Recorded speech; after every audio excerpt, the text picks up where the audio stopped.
ये जो कब्रिस्तान की घेराबंदी की योजना हम लोगों ने शुरू की, उसके पहले पूरे बिहार में इसका सर्वेक्षण गृह विभाग ने कराया और 8064 लगभग यानी 8000 से थोड़ा ज्यादा कब्रिस्तान का चयन किया गया और उसकी घेराबंदी का ही नियम बनाया गया और उसके लिए उसकी प्राथमिकता के लिए डीएम और एसपी को अधिकृत किया गया।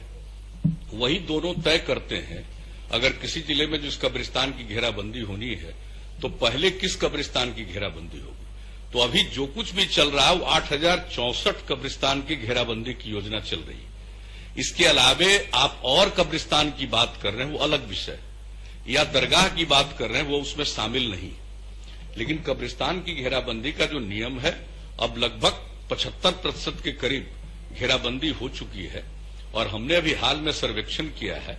इसमें हमने इसके लिए निर्देश दिया है कि यथाशीघ्र बाकी कब्रिस्तानों की भी घेराबंदी करा दे और उन्हीं कब्रिस्तानों में से एक तो प्राथमिकता डीएम और एसपी निर्धारित करते, लेकिन जो मुख्यमंत्री क्षेत्र विकास योजना के अंतर्गत माननीय विधायक को, विधान पार्षद को ये अधिकृत किया गया है कि वो चाहें तो उसके अंतर्गत करा सकते हैं उसकी घेराबंदी, लेकिन उस कब्रिस्तान का उस सूची में शामिल होना जरूरी है 8064 में। उसके अलावे वाली बात नहीं।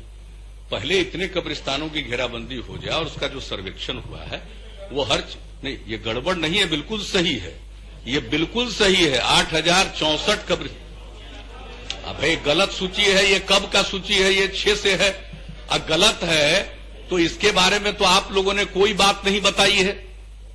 कितने साल से ही चल रहा है, ये 12 साल से चल रहा है और उसकी घेराबंदी हो रही है और डीएम और एसपी को अधिकृत किया गया है कि अपने जिले में वो प्रायोरिटी तय करेंगे और उसके लिए फंड का एलोकेशन होता है, बजट से फंड का एलोकेशन है, वो किया जा रहा है। और मैंने कहा कि अभी जितने कब्रिस्तान को चिन्हित किया जा चुका है उसका शीघ्रातिशीघ्र कब्रिस्तान के कार्य को पूरा करने का अभी निर्देश हमने पुनः एक समीक्षा बैठक में हाल ही में दिया। यह बात हमने कही है, लेकिन इसके अलावे और कब्रिस्तान की घेराबंदी होनी चाहिए। इसके बारे में अगर आप लोगों का कोई विचार है तो इसको अलग से लिख करके देना चाहिए। उसके बारे में 8064 के बाद सोचा जा सकता है।